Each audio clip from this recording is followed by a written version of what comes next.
Hello friends, আজ class 12-এর দ্রবণ চ্যাপ্টারটি আমি স্টার্ট করছি।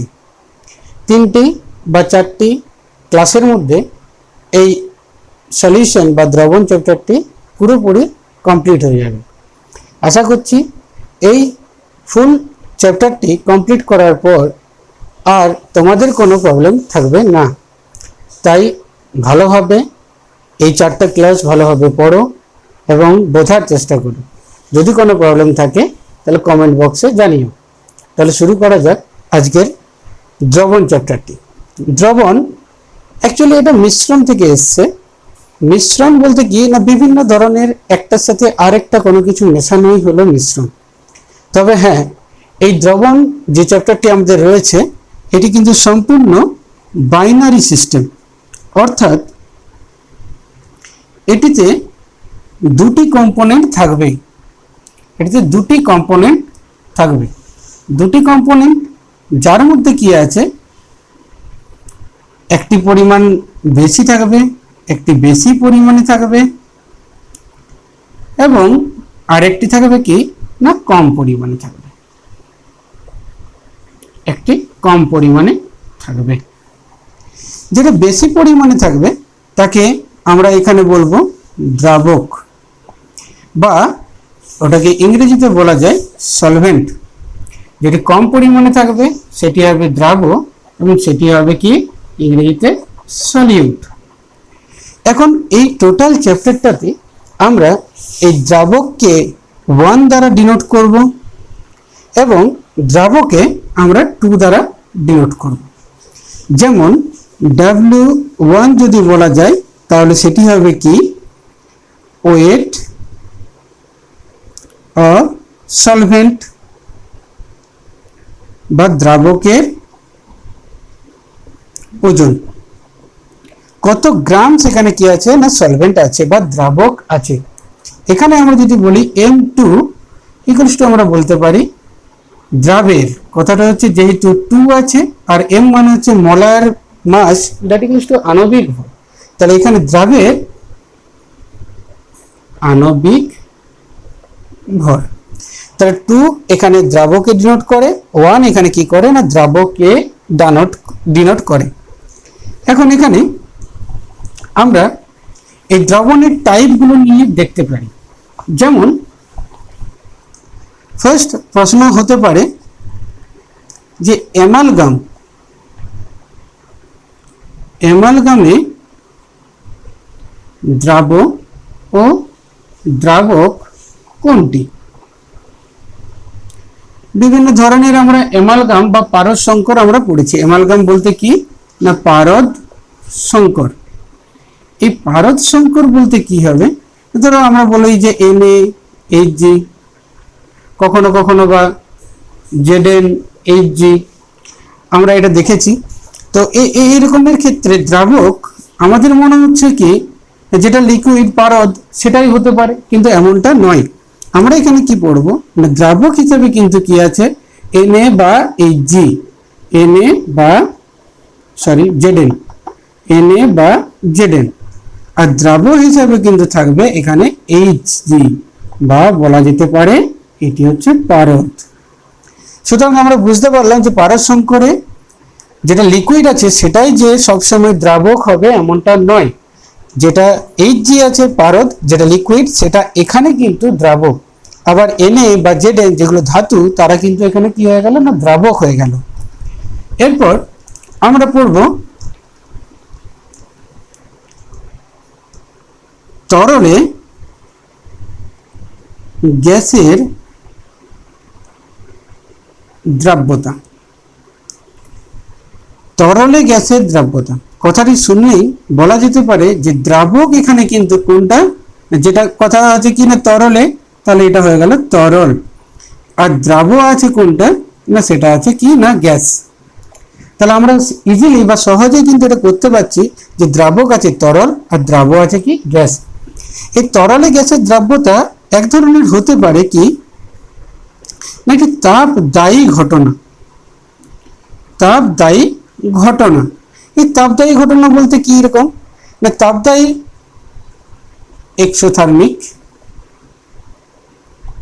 তাই বলা যায় যে উষ্ণতা বৃদ্ধি করলে তরলে গ্যাসের দ্রাব্যতা হ্রাস পায়। এই কারণেই আমরা কোল্ড ড্রিঙ্কস গুলোকে বাইরে রোদে না রেখে আমরা ডিপ ফ্রিজে রাখি। তাছাড়া এখানে আমরা বলতে পারি চাপ বৃদ্ধির সাথে সাথে তরলে গ্যাসের দ্রাব্যতা বৃদ্ধি পায়। আবার যদি আমরা বলি যে আচ্ছা স্যার, তাহলে এখানে তরলের মধ্যে কঠিনের দ্রাব্যতা এটা কেমন ভাবে করা যেতে পারে? তরলের মধ্যে কঠিন, এখানে আমরা যদি দেখি যে তরলে কঠিনের দ্রবীভূত হওয়ার ঘটনা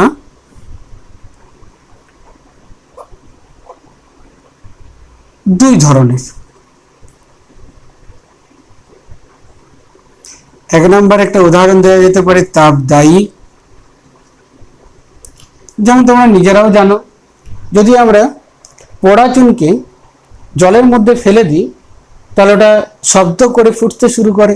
তার মানে কি, CaO H2O সাথে বিক্রিয়া করে CaOH2 তৈরি করে আর তাপও তৈরি করে, তাই এটি একটি তাপদায়ী ঘটনা। দু নম্বর উদাহরণ দেওয়া যেতে পারে যেটি একটি তাপগ্রাহী ঘটনা। তাপগ্রাহী বলতে কি, যেমন ধরো NH4Cl H2O সাথে যুক্ত হবে বা দ্রবীভূত হবে এবং কি করবে না, তাপ এখানে শোষিত হবে, তাপ শোষিত হয়, তার মানে এটি একটি তাপগ্রাহী ঘটনা। এখন এই তরলে গ্যাসের দ্রাব্যতার উপর নির্ভর করে হেনরির সূত্র আছে। হেনরির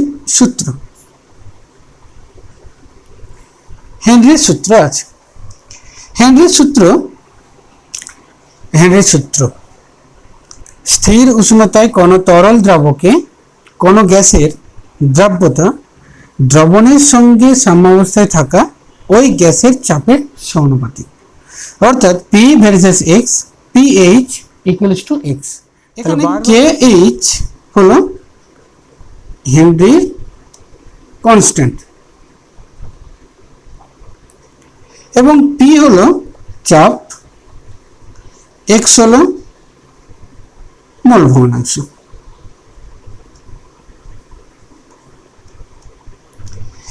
এখানে আমরা দেখতে পারি যে KH যেহেতু হেনরির ধ্রুবক, আবার এখানে কি আছে, যেহেতু আমরা নিচে লিখব যেহেতু X অর্থাৎ মোল ভগ্নাংশ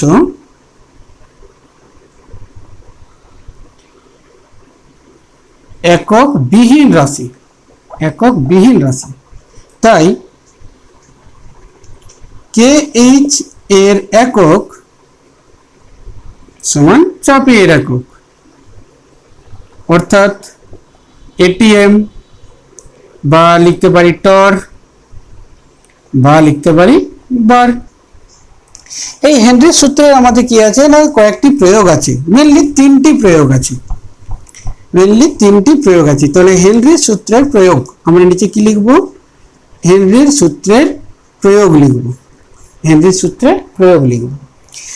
সূত্রের প্রয়োগ প্রথম 1 নম্বর, সেটা হচ্ছে কি না, সোডা ওয়াটারের বোতলের ছিপি খুললে আমরা একটা ফিজ শব্দ শুনতে পাই। কেন শুনতে পাই? সোডা ওয়াটারের বোতলে, শুধুমাত্র উত্তরটি আমি বলছি, সোডা ওয়াটারের বোতলে অধিক চাপে CO2 গ্যাসকে তরলে পরিণত করে রাখা হয়। তরলে পরিণত করে রাখা হয়।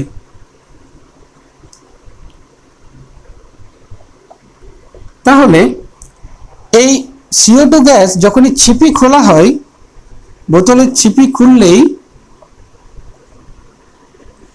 কি হবে না বোতলের চাপ হ্রাস পায়, চাপ হ্রাস পায়।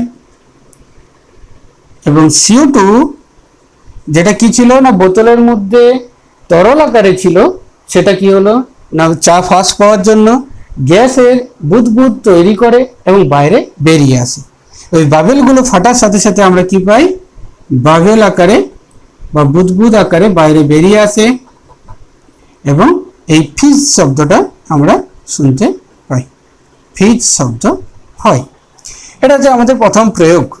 তাছাড়াও 2 নম্বর যে প্রয়োগটি আছে সেটি আছে কি না যারা স্কুবা ডাইভার বলতে কিরকম, যারা আছে আমাদের এখানে ডুবুরি, তো স্কুবা ডাইভার যারা আছে তারা কি করবে, 2 নম্বর আমরা লিখি যে স্কুবা ডাইভার ডুবুরি এরা সিলিন্ডারে পিঠে যে সিলিন্ডারটা নিয়ে যায়, সবাই আমরা দেখেছি বড় বড় হাতেও কিছু পরে এবং পায়েও কিছু পরে এবং এটা জ্যাকেটের মতো পরে, এটা সুইম স্যুট পরে, এবং সেটা কি করে আমাদের জলে যখন আমাদের যাই ডুব দেয় তখন এই সিলিন্ডার পিঠে যে সিলিন্ডারটা থাকে সেখানে একটা কি থাকে, গ্যাস মিশ্রণ থাকে, গ্যাস মিশ্রণ থাকে। এই গ্যাস মিশ্রণে N2 ও O2 নিয়ে যাওয়া হতো, আগে হতো। এখন কি নিয়ে যাওয়া হয়, এখন 80% He ও 20% O2 নিয়ে যায়। এটা পার্সেন্টেজটা, এটা আমাদের যে ছায়া বই আছে, সবাই ছায়া বইতে এটা দেওয়া আছে, ছায়া পাবলিকেশনের যে বই আছে সেটাতে দেওয়া আছে। কিন্তু আমরা জানি যে NCERT থেকে এটা আমাদেরকে কপি করতে হবে, এই NCERT আমাদেরকে ফলো করতে হবে, কারণ অল ইন্ডিয়া বিশেষে যে পরীক্ষাগুলো হবে নিট, JEE, তখন কিন্তু এই ছায়ার বইতে যা পার্সেন্টেজ লেখা আছে সেটা কিন্তু কোনো মতে লেখা চলবে না। সুতরাং আমাদের কি করতে হবে না NCERT বইতে যে পার্সেন্টেজগুলো লেখা আছে সেগুলোই কিন্তু আমাদেরকে কি করতে হবে না লিখতে হবে। এখন এই কেন আমাদের N2 + O2 এর পরিবর্তে He and O2 নিয়ে যাওয়া হচ্ছে, প্রথম কথা 1 নম্বর, N2 এর তুলনায় He এর দ্রব্যতা কম। 2 নম্বর, কারণ মনে তো এটা হতে পারে প্রশ্ন যে আমরা কেন স্যার বিশুদ্ধ অক্সিজেন নিয়ে গেলেই তো চলে, কেন আমরা এই গ্যাস মিক্সচার নিয়ে যাওয়া চলে? তো আমরা দেখেছি বিশুদ্ধ অক্সিজেন এটা হচ্ছে কি না পিওর অক্সিজেন, এটা কিন্তু কি টক্সিক, বিষাক্ত, তার জন্য আমাদের এটা গ্যাস মিশ্রণ নিয়ে যাওয়া হয়। তাছাড়াও একটা হতে পারে যে এইটা ওই চাপে যে পড়ে অক্সিজেনটা শুধুমাত্র যদি থাকে তাহলে সেটা কি হয়ে যাবে না তরলে পরিণত হয়ে যেতে পারে, অর্থাৎ আমাদের গ্যাস আকারে নাও বেরোতে পারতে পারে। ওই যখন জলের গভীরে যাচ্ছি তখন কি আছে না প্রচুর চাপের সৃষ্টি হয়, ওই চাপে N2 এর সাথে O2 গ্যাস আকারে বেরিয়ে আসতে পারে, H এর সাথে O2 গ্যাস আকারে বেরিয়ে আসতে পারে। তার জন্য আমরা কি বলি যে এটা গ্যাস মিশ্রণ নিয়ে যাওয়া হয়, আর শুধু অক্সিজেন না নিয়ে যাওয়ার কারণ হচ্ছে পিওর অক্সিজেন হচ্ছে টক্সিক। এখন N2 এর তুলনায় H এর দ্রব্যতা কম, তাই এক্ষেত্রে কি হয় না যখন ডুবুরিরা জলের গভীরে থাকে, যখন গভীর থেকে উপরের দিকে উঠতে থাকে তখন কি হয় না চাপ হ্রাস পায়, চাপ হ্রাস পাওয়ার সাথে সাথে তারা কি করে না শরীরের মধ্যে রক্তের মধ্যে যে N2 দ্রবীভূত ছিল তারা আস্তে আস্তে বাবেল বা বুদবুদ আকারে জমতে শুরু করে। রক্তের মধ্যে প্রচুর পরিমাণ N2 এর বুদবুদ তৈরি হওয়ার জন্য ওই লোকটি বা ডুবুরিটি শ্বাসকষ্ট হয়। এই জন্য আমাদের কি ব্যবহার করতে হবে না He এবং O2।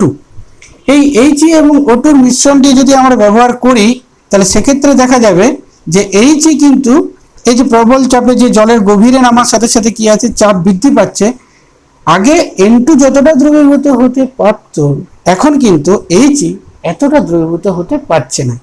তাহলে ওঠার সময়তেও ডুবুরি যখন কাজ সেরে উপরে উঠবে, তখন N2-র ক্ষেত্রে যে পরিমাণ বুদবুদ তৈরি হতো, এখন H যেহেতু আছে তাই কিছু কম পরিমাণ বুদবুদ তৈরি হয়। তার ফলে বেঞ্চ যেটা তৈরি হচ্ছিল আগে, সেটা একটু এখন হ্রাস পায় বা হয় না বললেই চলে। তাছাড়া এই এই এইরকম ছাড়া এখানে আরেকটি কিন্তু কি আছে না প্রয়োগ আছে, হেনরির সূত্রের তৃতীয় প্রয়োগ। সেটা হচ্ছে কি না অ্যানোক্সিয়া। অ্যানোক্সিয়া বলতে কি না, অনেকে এটা শ্বাসকষ্ট। আমরা বলি যে পাহাড়ে যত ওঠা হয়, পাহাড়ে ওঠার সাথে সাথে কি হয় না অক্সিজেনের পরিমাণ কমে যায়। এটা কিন্তু অ্যাকচুয়ালি ভুল। অক্সিজেনের পরিমাণ কমে যায়, হ্যাঁ কমে যায়, বাতাসে নয়। সেটা সেটা কোথায় কমে যায় না আমাদের রক্তের মধ্যে। তাই উইথ ইনক্রিজিং হাই অল্টিটিউড, যত উচ্চতা বৃদ্ধি পায়, উচ্চতা যত বৃদ্ধি পায় তত কি হয়, উচ্চতা, পাহাড়ের উচ্চতা যত বৃদ্ধি পাবে তত চাপ হ্রাস পায়, চাপ হ্রাস পাবে। উচ্চতা বৃদ্ধির সাথে সাথে চাপ হ্রাস পায়। তাহলে আমাদের এই ক্ষেত্রে কি হচ্ছে না, চাপ হ্রাস পাওয়ার সাথে সাথে কি হচ্ছে না আমাদের রক্তের মধ্যে যে পরিমাণ প্রয়োজন, অক্সিজেনের প্রয়োজন, সেটা কিন্তু এখন আর দ্রবীভূত হতে পারছে না। তাহলে আমরা কি করছি না জোরে জোরে শ্বাস নিচ্ছি, যাতে কম সময়ের মধ্যে আরো বেশি পরিমাণ অক্সিজেন আমাদের রক্তের মধ্যে দ্রবীভূত হতে পারে। আর এটাকেই শ্বাসকষ্ট বলছে। তাহলে কি বলবো আমরা, শ্বাসকষ্ট কেন হয় না উচ্চতা বৃদ্ধির সাথে সাথে বাতাসের চাপ হ্রাস পায়, এর ফলে বাতাসে অক্সিজেনের পরিমাণ কমে যায়, এই কথাটা নয়। আমরা তখন বলবো যে না আমাদের রক্তে প্রয়োজনীয় অক্সিজেনের পরিমাণ হ্রাস পায়, দ্রবীভূত হতে পারছে না, এর ফলে আমরা বারবার করে কি করছি না শ্বাস গ্রহণ করছি, জোরে জোরে শ্বাস গ্রহণ করছি। এটাকেই আমরা কি বলতে পারি, অ্যানোক্সিয়া বা শ্বাসকষ্ট। এখানে এরপরে কি আছে না কঠিন দ্রবণ। আচ্ছা, এখানে কিন্তু আরেকটা বলা যেতে পারতো যে কোন কোন গ্যাস তরলে ভালো দ্রবীভূত হবে, সেটা কিন্তু আমাদের জানা দরকার। গ্যাসের প্রকৃতি, গ্যাসের প্রকৃতি, গ্যাসের প্রকৃতি অর্থাৎ নেচার অফ গ্যাস কিরকম। যেসব গ্যাসের ক্রিটিক্যাল টেম্পারেচার, যেসব গ্যাসের ক্রান্তিক উষ্ণতা, যেসব গ্যাসের ক্রান্তিক উষ্ণতা, অর্থাৎ এটা বলা যেতে পারে ক্রান্তিক উষ্ণতা সবাই জানো নিশ্চয়, ক্রিটিক্যাল টেম্পারেচার। ক্রিটিক্যাল টেম্পারেচার বা ক্রান্তিক উষ্ণতা হলো সেই উষ্ণতা, প্রত্যেক গ্যাসের একটি নির্দিষ্ট বর্ডার লাইন থাকে উষ্ণতার দিক থেকে। সেই উষ্ণতার উপরে গ্যাসটা থাকলে সেটাকে যতই চাপ প্রয়োগ করা হোক না কেন, সেটা কোনো মতেই তরলে পরিণত হবে না। তার থেকে যদি নিচে থাকে তাহলে সেটাকে চাপ প্রয়োগ করে সহজেই তরলে পরিণত করা যায়। অর্থাৎ যেসব গ্যাসের ক্রান্তিক উষ্ণতা বেশি, যেসব গ্যাসের ক্রান্তিক উষ্ণতা বেশি কমা সেগুলি সহজেই কি হয়, সেগুলি সহজেই লিকুইডিফাই হয়, লিকুইডিফাই হয় অর্থাৎ তরলীকৃত হয়। তো সহজেই কি হয়, সহজেই তরলে দ্রবীভূত হতে পারে, দ্রবীভূত হতে পারে। যেমন বলা যেতে পারে NH3 এর ক্রান্তিক উষ্ণতা অর্থাৎ ক্রিটিক্যাল টেম্পারেচার আমরা TC দ্বারা লিখতে পারি। ক্রান্তিক উষ্ণতা অর্থাৎ ক্রিটিক্যাল টেম্পারেচার কি হবে, NH3 বেশি, CO2, H2, এভাবে আমরা একটা অর্ডার লিখতে পারি। অর্থাৎ CO2 এখানে যখন 31.1 ডিগ্রি সেন্টিগ্রেড, তাহলে NH3 তার থেকে বেশি এবং এটা আগে সহজে দ্রবীভূত হবে CO2 এর তুলনায়, আবার CO2 দ্রবীভূত হবে ভালো H2 এর তুলনায়। অর্থাৎ আমাদেরকে খেয়াল রাখতে হবে ক্রান্তিক উষ্ণতা যার যত বেশি হবে সেটাকে সহজেই তরলীকৃত করা যায়, তরলীকৃত করা যায়, এটা হচ্ছে লিকুইডিফাই তার ইংলিশ, এবং সেটাকে সহজেই তরলীকৃত করা যায় বলে তরলে সেই গ্যাসটি ভালো দ্রবীভূত হতে পারে। এরপর আমরা কি পড়ব না তরলের বাষ্পচাপ।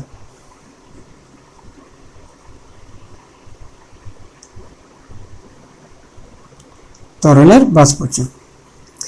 এটা হচ্ছে ভেপার প্রেসার, ভেপার প্রেসার, তরলের বাষ্পচাপ।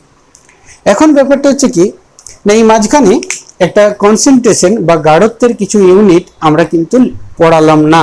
আমরা এটাকে এই এই এই ভিডিওটাতে আমরা কি করলাম না, স্কিপ করে গেলাম।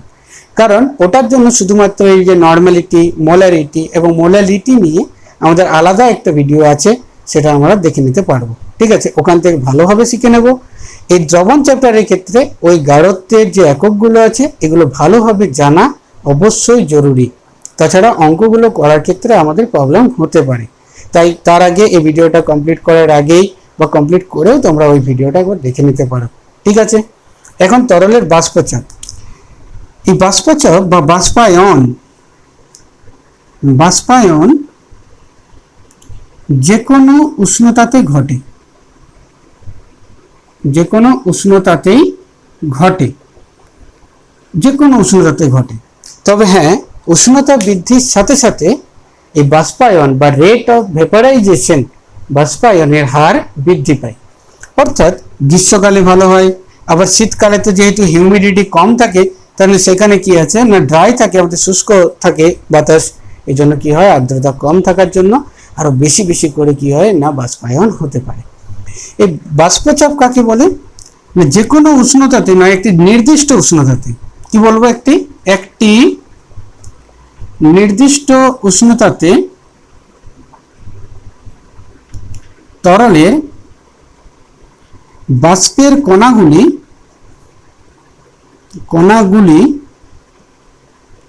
তরলের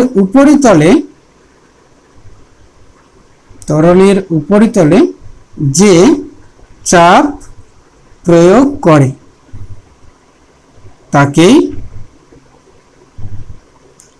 তাই হলো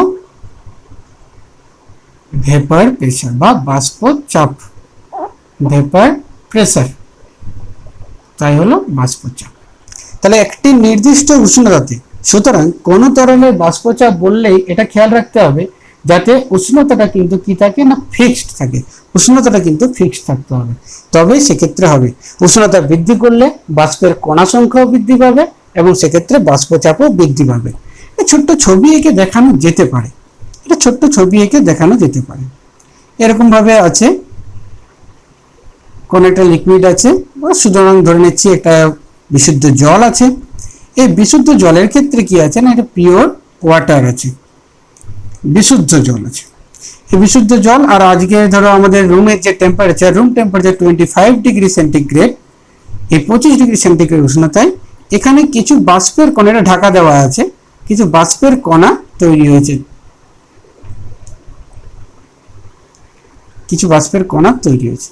এই বাষ্পের কণাগুলো তরলের উপরিতলে যে চাপ প্রয়োগ করবে সেটাকে বলা হচ্ছে কি, বাষ্পচাপ। সুতরাং এটা আমরা ভালোভাবে বুঝতে পেরেছি। এই বাষ্পচাপ কিছু বিষয়ের উপর নির্ভর করে, বাষ্পচাপটাও আবার কিছু বিষয়ের উপর নির্ভর করে। এখানে এই দ্রাবের প্রকৃতি অবশ্যই একটি গুরুত্বপূর্ণ বিষয়। দ্রাবের প্রকৃতি অর্থাৎ এই ব্যাপারটা একটু ভালোভাবে বুঝি। দ্রাবের প্রকৃতি আমাদের এই চ্যাপ্টারের মধ্যে দুই ধরনের দ্রাব আমাদের এখানে ব্যবহার করা হয়। একটা হচ্ছে কি না, নন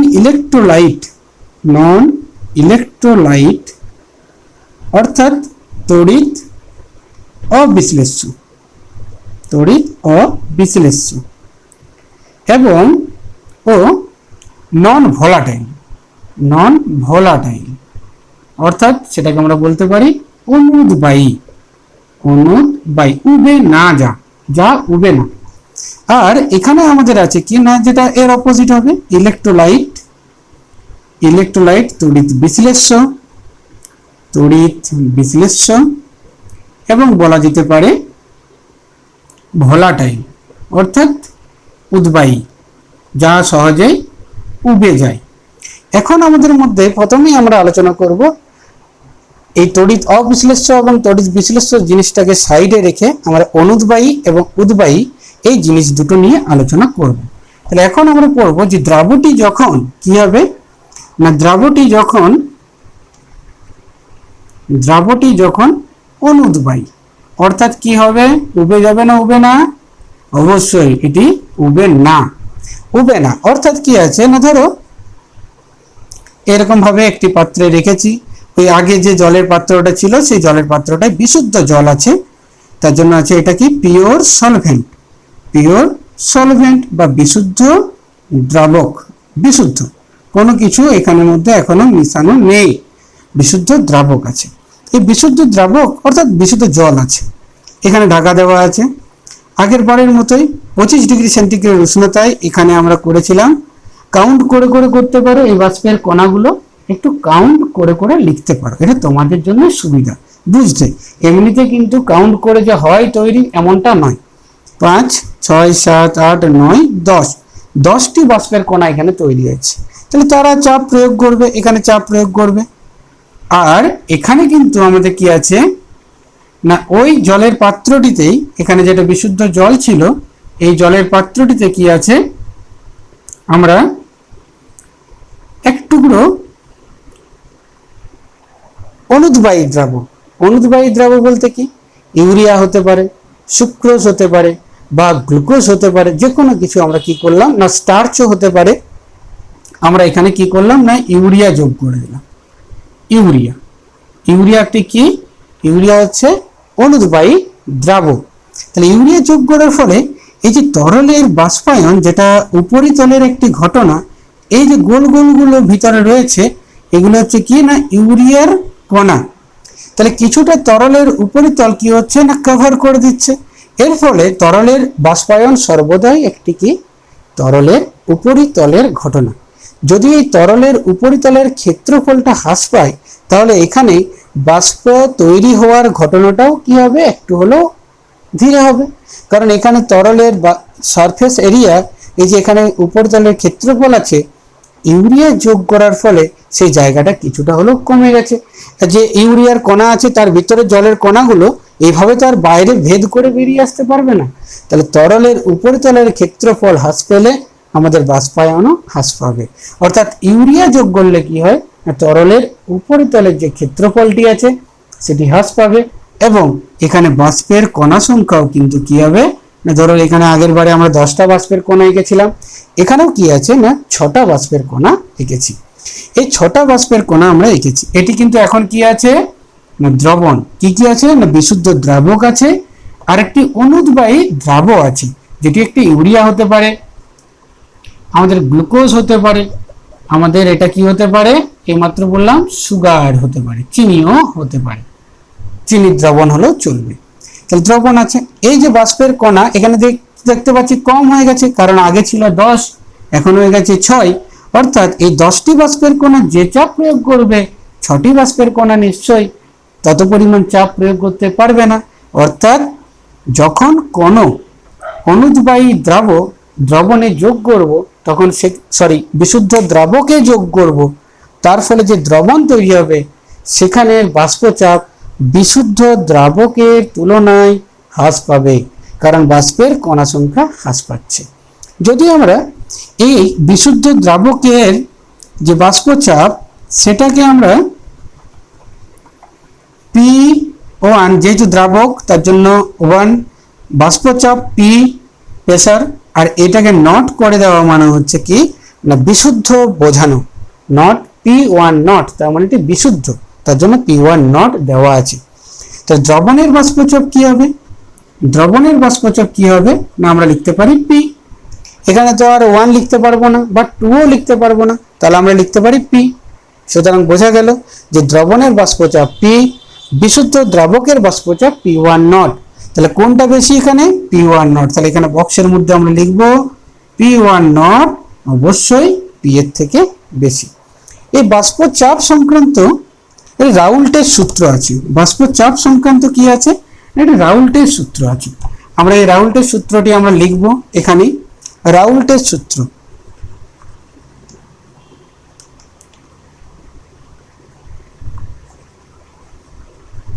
রাউল্টের সূত্র, রাউল্টের সূত্র। রাউল্টের সূত্রটা এখানে লিখছি না, আমি বলে দিচ্ছি, একটু ভালোভাবে লিখে নেবে নিজেরা, তাহলেই হবে। কোন বিশুদ্ধ দ্রাবকে একটি অনুদ্বায়ী তড়িৎ অবিশ্লেষ্য কঠিন দ্রাবক যোগ করলে দ্রবণের যে বাষ্পচাপ হয় তা বিশুদ্ধ দ্রাবকের বাষ্পচাপ এবং মোল ভগ্নাংশের গুণফলের সাথে সমান। কি বললাম? দ্রবণের বাষ্পচাপ অর্থাৎ যেটা আমরা লিখেছি পি, সেটা কার কার সাথে সমান? গুণফলের সাথে। বিশুদ্ধ দ্রাবকের বাষ্পচাপ যেটাকে আমরা একটু আগে কি দিয়ে লিখলাম? P1 এবং মোল ভগ্নাংশ, এটা কার মোল ভগ্নাংশ? না দ্রাবকের মোল ভগ্নাংশ। কারণ অনুদ্বায়ী দ্রাবক, তাহলে দ্রাবক তো আর বাষ্প তৈরি করবে না, তাহলে এখানে কার মোল ভগ্নাংশ হবে? দ্রাবকের। সেটাকে আমরা কি দ্বারা লিখবো? x1। তো সুতরাং সূত্রটা হয়ে গেল এটা, যেটা হচ্ছে কি না P সমান হচ্ছে P1 ইন্টু x1। এখানে ছোট্ট একটা গ্রাফও আঁকা যেতে পারে। সেই ছোট্ট গ্রাফটা হচ্ছে কি, একটু দেখে নিই। ছোট গ্রাফ একটা, সেটা হচ্ছে এখানে আমরা একটা ক্লোজ গ্রাফ আঁকবো। সেটাতে আমরা লিখতে পারি x1 = 0। সূত্রটা এখানে আমরা ডান দিকে লিখে রাখছি। সেটা হচ্ছে কি না P = x1 ইন্টু P1 এটা আমরা এখানে লিখে রাখলাম। তাহলে আমরা ব্যবহার করতে সুবিধা হবে। x1 = 0, তার মানে ওই গ্লাসে শুধুমাত্র কি আছে না দ্রাবক আছে, কোনো দ্রাবক সলভেন্ট নেই।